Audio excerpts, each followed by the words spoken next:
I stared at my phone, fingers trembling, as I scrolled through the Instagram photos. There they all were: Mom, Scarlett, Dad, and Solomon, my ex, sitting around a beautifully set table at Vincenzo's, raising their glasses in a toast to my father's 60th birthday. A birthday dinner I hadn't even known was happening. My name is Nicole, and I just discovered I'm the only member of my family who wasn't invited to celebrate my own father's milestone birthday. Just a casual last-minute thing, sweetie, Mom's text read, coming in suspiciously fast after I'd viewed her story. You know how these impromptu gatherings go. Impromptu. Right. I zoomed in on the wine bottle in the background, a 2015 Brunello di Montalcino, the exact wine I'd helped Dad pick out 3 weeks ago when he called asking for recommendations for a special occasion. Everything okay? My best friend Cora's voice cut through my spiraling thoughts. We were supposed to be having our weekly coffee catch-up, but I barely touched my latte. They invited Solomon, I managed, turning my phone to show her, to Dad's birthday dinner. Solomon, but not me. Cora's eyes widened as she took in the photos. That manipulative piece of... Wait, isn't that the restaurant your dad specifically asked about last month? Yep. I let out a hollow laugh. The one where I spent an hour researching their wine list for him. Guess now I know why. My phone buzzed again. Scarlett posting more photos. There she was, perfect as always, arm wrapped around Solomon's shoulders like he hadn't ghosted me after borrowing thousands of dollars. Like he hadn't spent our entire relationship convincing me I was lucky he even looked my way. Have you called your dad? Cora asked gently. What's the point? He'll just say Mom and Scarlett handled the guest list. He always stays out of it. I took a shaky breath. You know what the worst part is? This isn't even surprising. It's just confirmation. Of what? That I've always been the outsider, the one they include when it's convenient, exclude when it's not. I scrolled to another photo, Mom beaming at Solomon as he apparently told some hilarious story. Remember when I tried to tell them about the money he owed me? Mom said I was being dramatic. Scarlett said I probably misunderstood the arrangement. Cora reached across the table and squeezed my hand. Nicole, this is beyond messed up. You need to say something. My phone buzzed again. A text from Dad. Great wine recommendation, sweetheart. Really made the evening special. Something inside me snapped. The careful wall I'd built around years of dismissal and gaslighting crumbled. I thought about the folder in my email, the one labeled Solomon Legal. The one containing every manipulative message, every broken promise, every admission of debt. The one I'd kept, telling myself I was just being cautious. You know what? I said, straightening up. I think Dad's about to learn exactly how special his evening was. What are you thinking? Cora leaned forward, concern mixing with curiosity in her expression. Solomon's not at that dinner just to reminisce, I said, pieces clicking into place. He's there to pitch Dad on investing in something. Has to be. It's his pattern. Charm his way into money, then disappear when it's time to pay up. How do you know? I pulled up my email on my phone, finding the folder I hadn't opened in months. Because he told me himself, right here, I'll pay you back as soon as I secure my next investment. Oh, that was 8 months ago. Want to bet that's exactly what he's after now? Oh my God, Cora whispered, reading over my shoulder. You kept everything? Every email, every text, every bank transfer. I smiled, but there was no warmth in it. They thought they could just exclude me, like always, that I'd sit quietly with the hurt, like always. I looked up at Cora, but they forgot something important. What's that? I'm not that person anymore. I picked up my phone, opening a new email. And I have receipts. Cora watched me for a long moment, then nodded slowly. Do it. But Nicole, be ready. This isn't just going to hurt them. It's going to change everything. I thought about all the family dinners I'd sat through, swallowing my words. All the time Scarlett had talked over me, Mom had dismissed me. Dad had looked away. I thought about Solomon's smug face in those photos, knowing exactly what he was doing. Good, I said, and started typing. Back home, I sat cross-legged on my couch, laptop open, surrounded by the ghostly blue light of my screen. It was past midnight, but sleep wasn't an option. Not when I finally had purpose burning through my veins. Okay, Solomon, I muttered, opening the folder I'd labeled as my personal Pandora's box. Let's see what kind of story these tell. My phone lit up. Cora checking in. You sure about this? Never been more sure, I texted back. Already found some gems. The first email was from exactly 9 months ago. Solomon's desperate plea after I'd threatened legal action. Baby, please. You know I'm good for it. This new venture is going to be huge. I just need time to secure the right investors. Don't do anything rash. I screen grabbed it, creating a new document. The next email was even better. The $50K was always meant to be an investment, not a loan. You're making this weird by demanding repayment terms. My bitter laugh echoed in my empty apartment. Funny how it wasn't weird when he was begging for the money, swearing he'd pay me back with interest. Another message notification popped up. Scarlett this time. I almost ignored it, but curiosity won out. You're being really childish by ignoring Mom's texts. It was just dinner. Stop making everything about you. I added her message to my growing file. Context matters after all. My phone rang, startling me. Dad's name lit up the screen. Hey, sweetheart, he said when I answered. His voice had that slight slur that came with expensive wine. Just wanted to thank you again for the wine recommendation. Really impressed everyone. Everyone including Solomon? The words slipped out before I could stop them. A long pause. Ah, you saw the photos. Hard to miss them once they're all over Instagram. Nicole, he sighed. You know how your mother gets about these things. Solomon just happened to be in town and... Save it, Dad. I pulled up another email from Solomon, dated just 2 weeks ago. Quick question. Did he happen to mention a new tech venture? Something about revolutionary AI integration? The silence on the other end was deafening. How did you... Because I have the same pitch in my inbox from 8 months ago, right after he ghosted me with $50K of my money. I kept my voice steady. But I'm sure he's changed.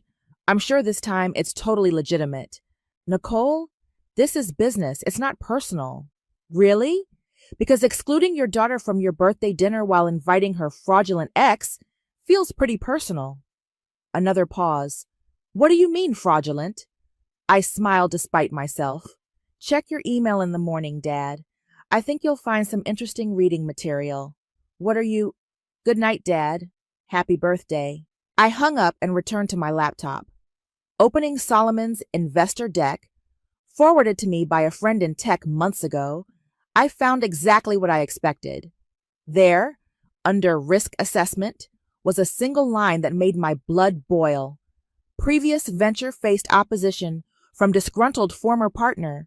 Personal relationship, no legal merit. That's what I was to him. A footnote. A risk to be dismissed. My phone buzzed again. A text from Solomon himself. Heard you talk to Greg. Whatever you're thinking of doing, don't. We can work something out. I added his message to the file, then opened my email. The subject line was simple. What you need to know before tomorrow's investment meeting. Into the body I wrote, Dad, I've attached documentation of Solomon's pattern of financial manipulation, including bank statements, communication records, and evidence of similar behavior with other investors. I'm not sending this out of spite, but because I can't watch him do to you what he did to me. Love, Nicole. My cursor hovered over the send button. This would change everything, not just with Solomon, but with my entire family. Mom would be furious. Scarlett would never forgive me for ruining her perfect dinner's aftermath. Another Instagram notification popped up. Scarlett had posted yet another photo from dinner, captioned, "Nothing better than family time with the people who really matter." I clicked send. Immediately, My phone lit up with a call from Solomon. I declined it, watching as 3 more calls came in rapid succession. Then a text. "You have no idea what you've just done." "Actually," I whispered to my empty apartment, "I know exactly what I've done." I closed my laptop, suddenly exhausted but lighter somehow.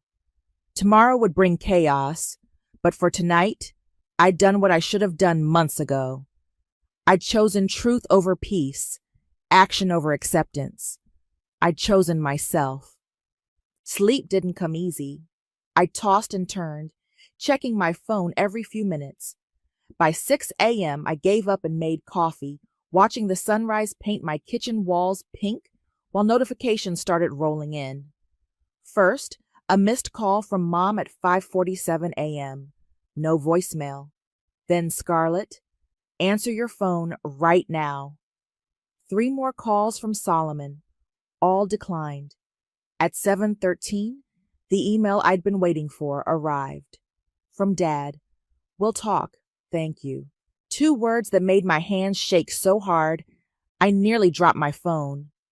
Not the explosion I'd expected, not the dismissal I'd feared. Just, "We'll talk, thank you." Cora called while I was still staring at those words. "You doing okay?" she asked. "Your sister's been posting some pretty intense stuff." I pulled up Instagram. Scarlett had shared a series of cryptic stories.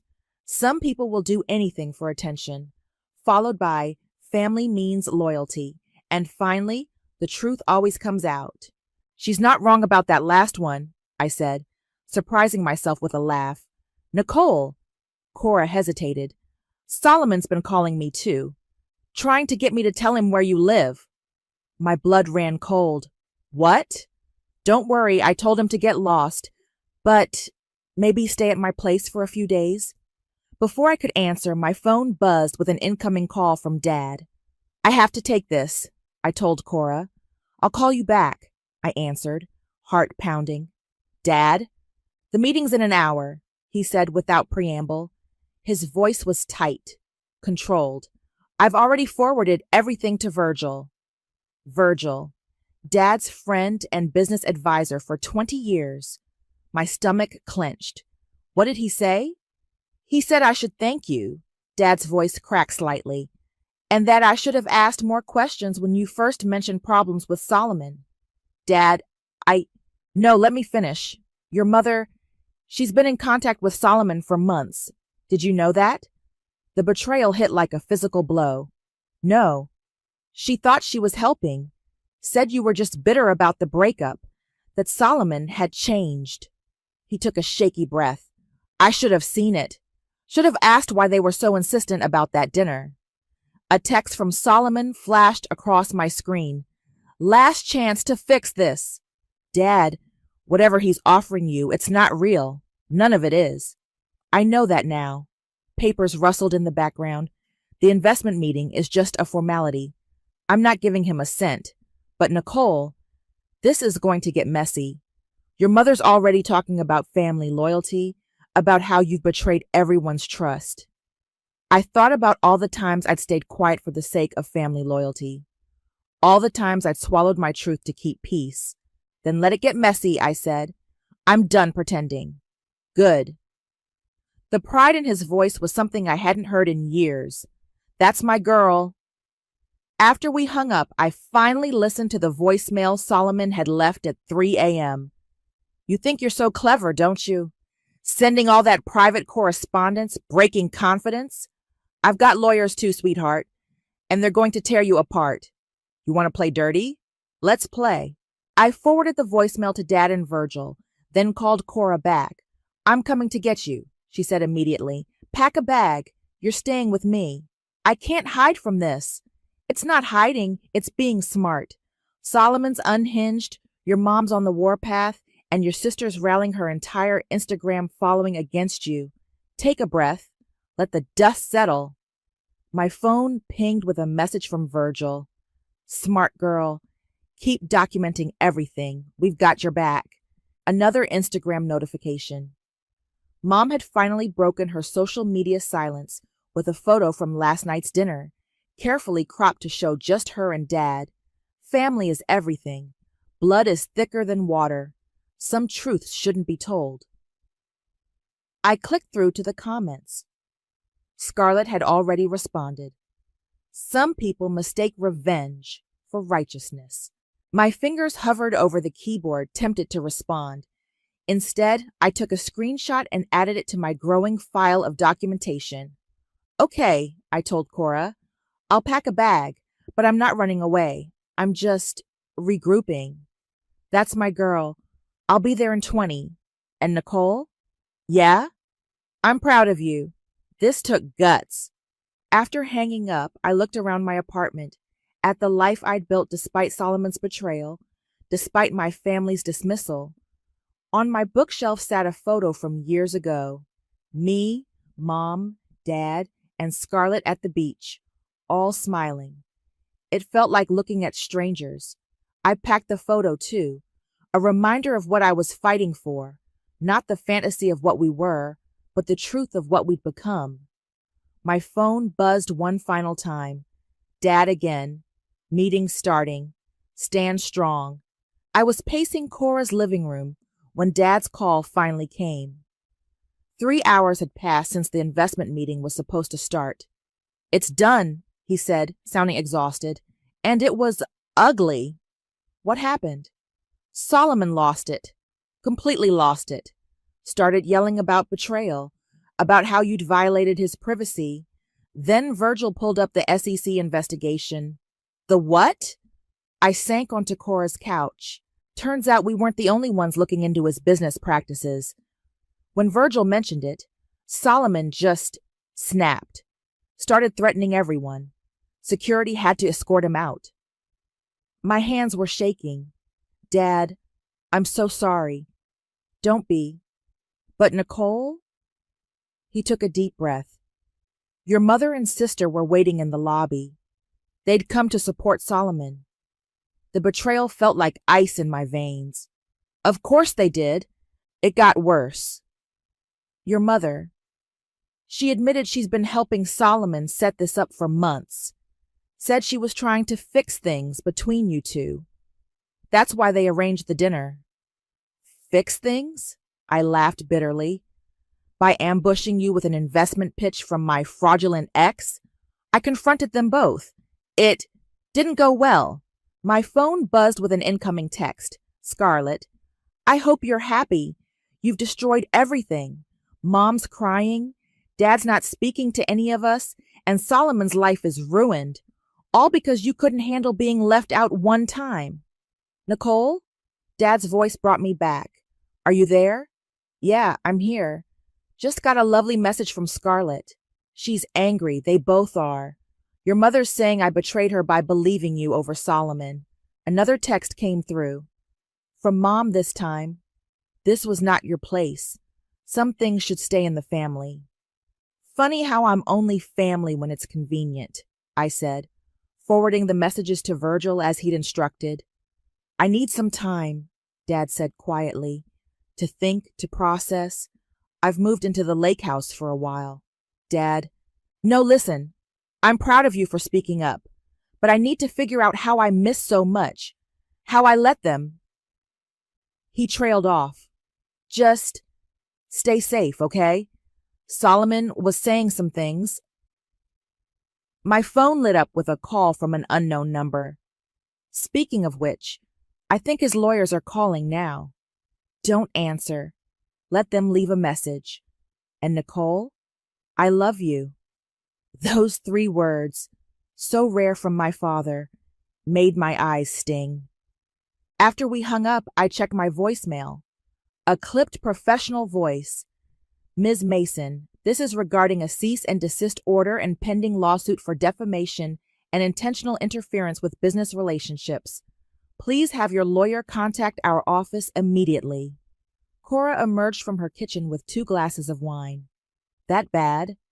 Solomon's suing me. Mom and Scarlett showed up to support him against Dad.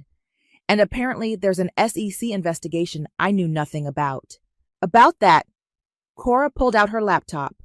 Remember my friend who works in tech investment? She just sent me this. She turned the screen to show me a financial news website. The headline made my heart stop. Tech startup under investigation for fraudulent investment practices. Multiple victims coming forward. Holy shit, I whispered. Your email to your dad? It wasn't just about saving him. You might have helped expose something much bigger. My phone kept buzzing with notifications. Scarlett was on a posting spree. Stories, posts, comments all painting me as the villain, Solomon as the victim, herself as the loyal sister standing by truth and family. Mom had joined in too. A mother's heart breaks when children choose vengeance over love. They're really going all in on this narrative, aren't they? Cora said, reading over my shoulder. They always do. It's easier than facing the truth. A new email popped up from Virgil. Stay strong. Keep everything they send you. Your father's lawyer will be in touch tomorrow. Don't engage with anyone until then. I closed my social media apps and turned off notifications. The weight of everything, the lawsuit, the family chaos, the SEC investigation, pressed down on me. Hey, Cora said softly, handing me the wine. You did the right thing. Then why does it feel so awful? Because doing the right thing sometimes means breaking what was wrong, and that always hurts. I took a long sip of wine, thinking about Solomon's threats, Mom's cold dismissal, Scarlett's rage, about Dad, alone at the lake house, finally seeing the truth. You know what the worst part is? I said. Part of me still wishes they'd just invited me to dinner. Cora squeezed my hand. I know, but they didn't. And now everyone has to live with the consequences. 3 days at Cora's turned into a week. I worked remotely, designed logos for clients, and watched as Scarlett systematically rewrote our family history on social media.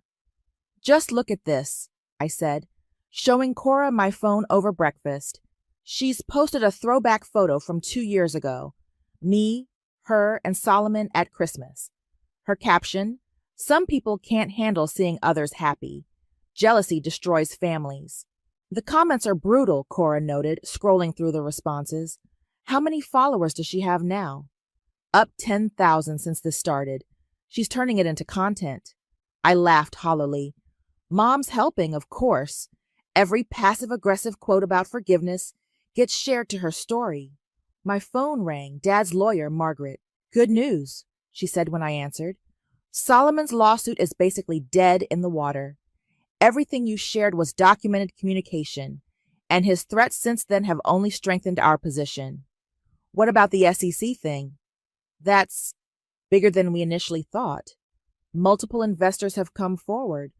Your father's evidence was just the tip of the iceberg. A notification popped up. Scarlett had posted again. The truth about my sister's vendetta against Solomon. Full story in my next post. They're really committed to this narrative, I told Margaret, that I'm just jealous and vindictive. Let them talk. Every post, every comment, it's all documentation. Speaking of which, your father wanted me to tell you he's filing for divorce. The words hit like a physical blow. What? The dinner was apparently the last straw. Finding out your mother orchestrated it all hid Solomon's true intentions. He's done. After hanging up, I sat in stunned silence until Cora brought me coffee. You okay? My parents are getting divorced. Because of me. No, Cora said firmly. Because your mom chose Solomon over her own family. Because she's been lying and manipulating everyone. My phone buzzed. Scarlett's promise expose had dropped. A carefully curated carousel of photos and screenshots painting me as unstable, jealous, vindictive. The final slide was a screenshot of a text I'd supposedly sent Solomon. I'll destroy you if it's the last thing I do. That's fake, I said, staring at the doctored message. She's actually creating fake evidence. Screenshot it, Cora advised. Send it to Margaret. Before I could, another notification appeared. A message from someone I hadn't heard from in months. Lisa, Solomon's ex-business partner. I saw what's happening. she wrote. I have proof he did the same thing to me. Would you like it? My hands shook as I replied, yes. Minutes later, my inbox filled with documents, bank statements, contracts, emails. The same pattern, the same promises, the same threats when she tried to expose him. I forwarded everything to Margaret, then opened Instagram. Scarlett had posted again, when someone shows you who they are, believe them. My sister showed us her true colors. The irony was almost funny. My phone rang. Dad, you saw? I asked. I saw. Your mother's defending her, saying Scarlett's just protecting family. He sounded tired. I'm selling the house. Dad, I can't stay there. Not after everything. The lake house feels more like home now anyway. He paused. How are you holding up? Oh, just watching my sister turn me into a social media villain while Mom cheers her on. Living the dream. Nicole. His voice softened. Come visit me this weekend. Just us. No drama. No phones. We can fish off the dock like when you were little. The invitation, so simple, so genuine, made my throat tight. I'd like that. After we hung up, I checked my email one last time. A message from Virgil. SEC wants to talk to you, formally. Your evidence combined with Lisa's, this is becoming a major case. Cora read over my shoulder. Still think you should have just stayed quiet? I thought about Mom and Scarlett, so desperate to maintain their perfect narrative that they'd destroy anyone who threatened it. About Solomon, whose house of cards was finally falling. About Dad, finding peace in his solitude. You know what's funny, I said. They thought excluding me from dinner was the punishment, but it was the wake-up call I needed. My phone lit up with another notification. Someone had tagged me in a comment on Scarlett's post. Where's your sister's side of the story? Why are we only hearing your version? I watched as more comments appeared, questioning the narrative, asking for proof. The tide was turning, slowly but surely. Truth, I said, putting my phone down, doesn't need an Instagram filter. Cora smiled. Now that should be your next post. No, I said, thinking of the lake house, of fishing, with Dad. I think I'm done performing for their audience. The lake house looked exactly as I remembered.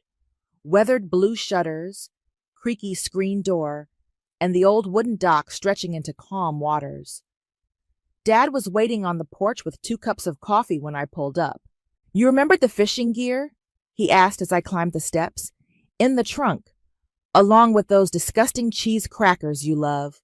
He smiled, but it didn't quite reach his eyes.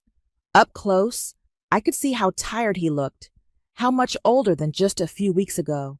We need to talk, he said, handing me a coffee, about everything I missed. We settled into the ancient Adirondack chairs facing the lake.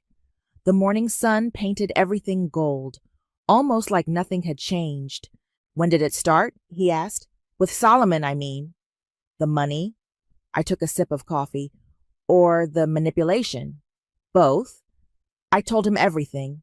How Solomon had slowly isolated me from friends. How he'd convinced me his financial troubles were temporary. How the loan had started as $5,000 and somehow became $50,000. Why didn't you tell me sooner? I tried, Dad. Remember that dinner last Christmas when I mentioned Solomon owing me money? Mom said I was being dramatic. Scarlett said I was just bitter about the breakup. I hesitated.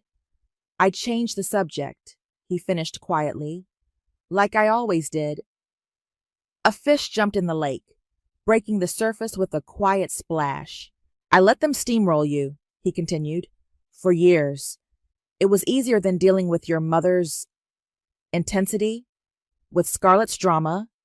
He set his coffee down. I failed you. Dad, no, let me finish. When I saw those emails you sent, saw the evidence of what he'd done, I realized I hadn't just failed to protect you. I'd helped them hurt you. My phone buzzed in my pocket, probably another notification from Scarlett's ongoing social media campaign. I ignored it. You know what's weird? I said. If they just invited me to that dinner, none of this would have happened. Solomon would have gotten his investment. Mom would have gotten her perfect family facade, and I would have kept quiet, like always. And I would have lost everything, Dad added. The investment, yes, but more than that. My chance to finally see the truth. My phone buzzed again. This time, Dad pulled his out too. Ah, he said. Your mother's lawyers finally filed the divorce response. How bad? She wants the house, half my business interests, and... He laughed without humor. She's claiming emotional distress from how I turned our daughter against the family. That's rich, coming from someone who invited my fraudulent ex to your birthday dinner. Speaking of Solomon, Dad pulled up an email on his phone. Virgil sent this morning. The SEC investigation is going public next week. Multiple charges of investment fraud, wire fraud, securities violations. They're calling it a Ponzi scheme. Have you told Mom? She's not speaking to me, but Scarlett... He showed me her latest Instagram story, a photo of her hugging Solomon, caption reading, "Standing by good people in bad times. The truth will prevail." The truth already is prevailing, I said, just not their version of it. Dad stood up suddenly. Let's go fishing. All this. He waved at our phones. It can wait. I want to hear about your life. The real stuff, not the drama. Your work, your dreams, everything I missed while I was playing peacekeeper. We spent the next few hours on the dock, fishing poles in hand, talking about everything and nothing. Dad told me about his plans to retire completely, to make the lake house his permanent home. I told him about my graphic design business, about the children's book I'd been secretly illustrating. You know what I remember? He said as the sun climbed higher. You used to sit out here for hours, drawing the birds. Your mother said you were wasting time, that you should focus on practical things like Scarlett did. I should have defended you then. You're defending me now. Too little? Too late? No, I said, thinking of all the alternate versions of this story, the one where I stayed quiet, the one where I gave in to their narrative, the one where nothing ever changed. I think it's right on time. My phone buzzed again, a message from Margaret. Solomon's lawyers want to discuss a settlement. They know what's coming with the SEC. How do you want to proceed? I showed Dad the message. Your call, he said, but whatever you decide, I'm with you this time. All the way. I looked out at the lake, at the future stretching out before us, messy and real and true. Tell them no deal, I said. Some things are worth more than money. Dad squeezed my shoulder. That's my girl. The SEC announcement hit like a tsunami. I watched from Cora's couch as Solomon's face appeared on every local news channel. The words multi-million-dollar investment fraud scrolling beneath his perfectly composed expression. Turn it up, Cora said, bringing in fresh coffee. Serial entrepreneur Solomon Davis faces multiple federal charges in what investigators are calling an elaborate Ponzi scheme targeting private investors, the anchor announced. Sources say the investigation was accelerated by evidence provided by former associates. My phone exploded with notifications. Scarlett had gone silent on Instagram for the first time in weeks. Mom, however, had not. Family stands together in crisis, her post read. The media doesn't know the whole story. But I do, I muttered, opening my email to find a message from Lisa. They're interviewing me tomorrow. You? Thursday, I typed back. How are you holding up? Better than Solomon. Did you see he's been dropped by his lawyers? Before I could respond, Dad called.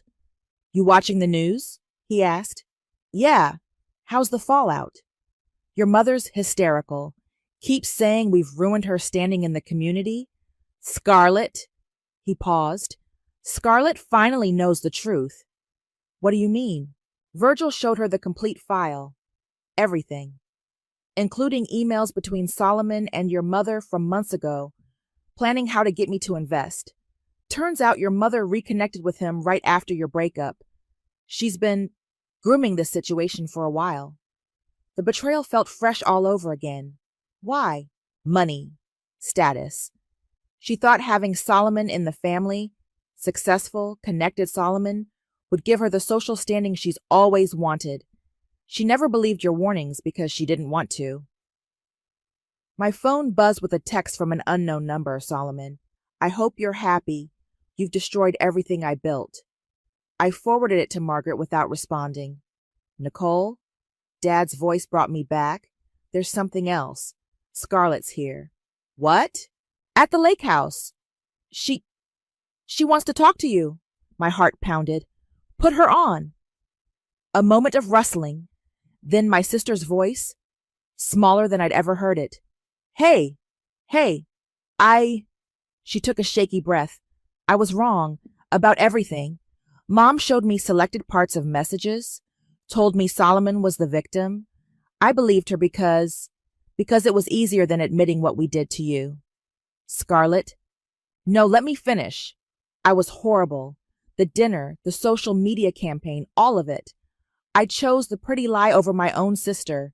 And now, she choked up, now Mom's still defending him, even with all the evidence.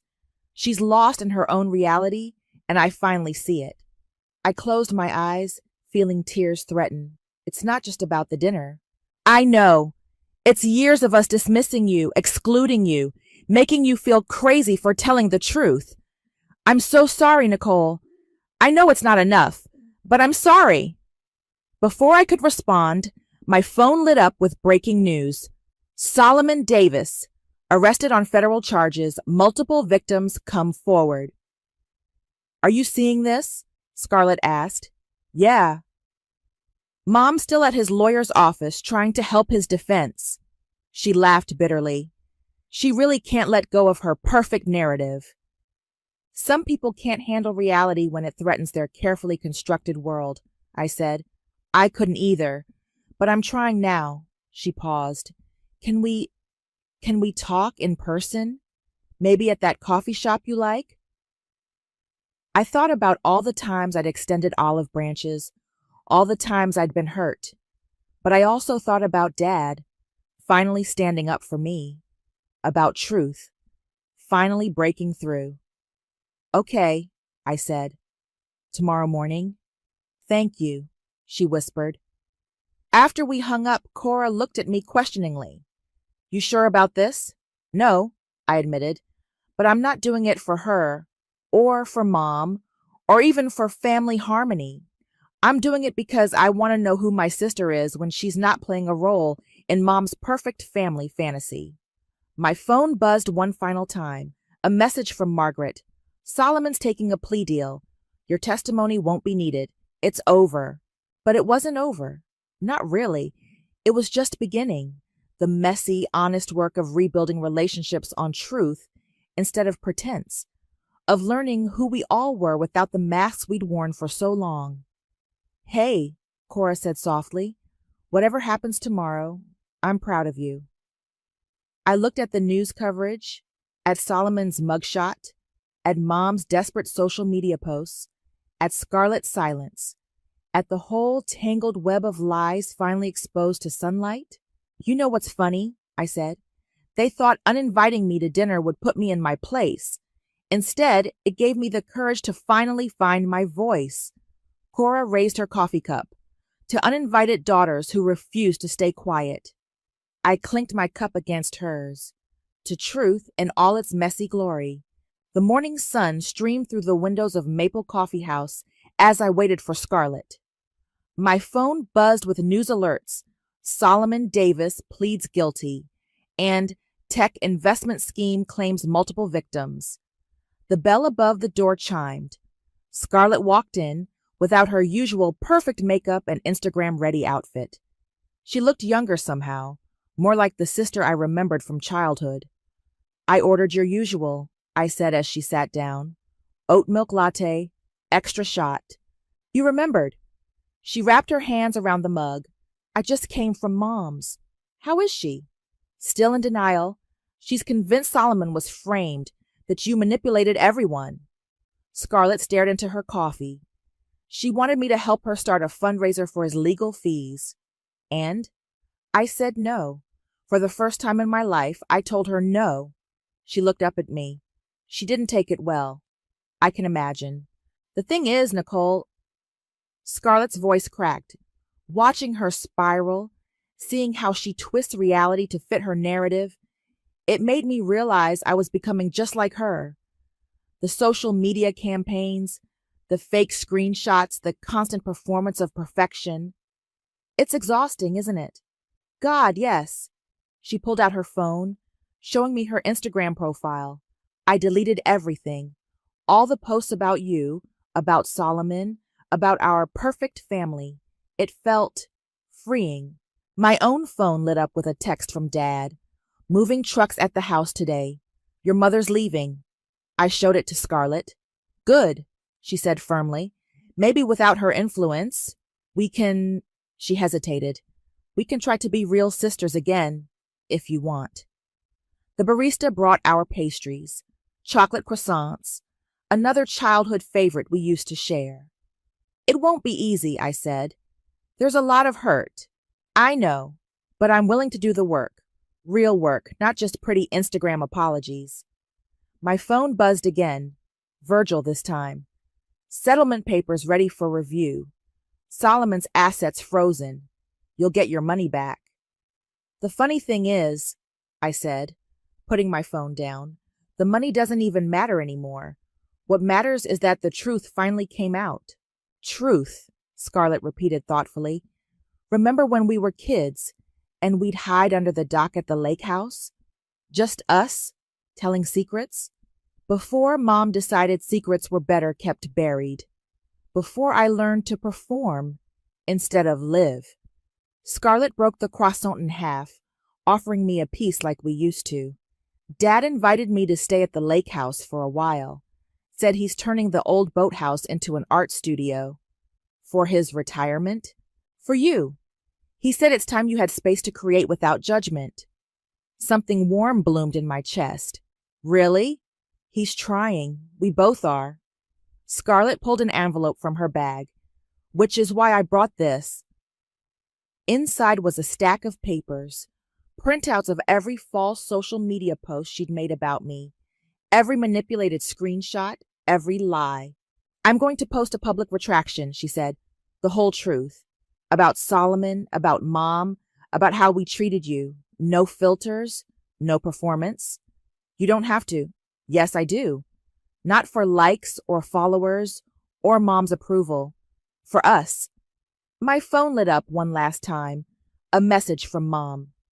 I hope you're satisfied with the family you've destroyed. Scarlett saw it too. She'll never change, will she? Probably not. But we can. To change, Scarlett raised her coffee cup, and to second chances. Later that evening, as I packed boxes for my temporary move to the lake house, Cora helped me sort through old photos. Look at this, she said, holding up a picture from the dock. 2 little girls with gap-toothed smiles, holding up a fish nearly as big as they were. Before the performance, I said, before the perfect family facade.